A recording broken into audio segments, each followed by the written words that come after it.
In this video, we'll configure an access flow which defines the authentication methods available based on the required security level. In TrustBuilder admin portal, go to Access Management, then Access Flows, then click on Add Access Flow to create a new access flow. Click on Add Authentication Scheme and define the name of the access flow.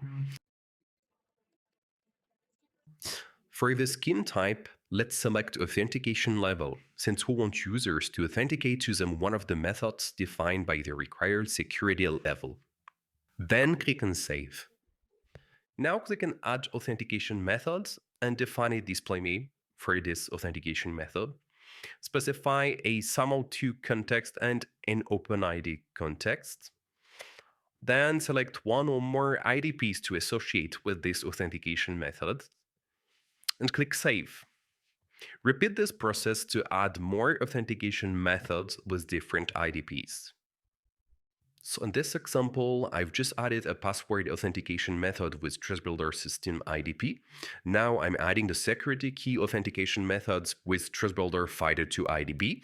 Finally, I will also add a Google IDP in an authentication method that I will call third party. Okay, now I have my 3 authentication methods.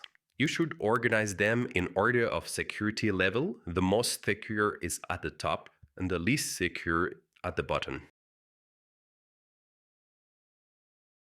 Click on Link Service Provider, select an application to protect, and click Next. Choose the comparison methods and the default authentication method for this application.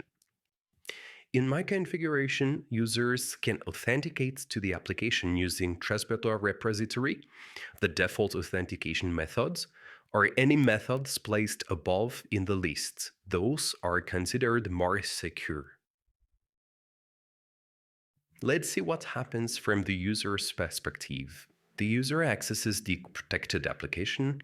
They land on the authentication page, where they can choose from the available authentication options configured in the access flow.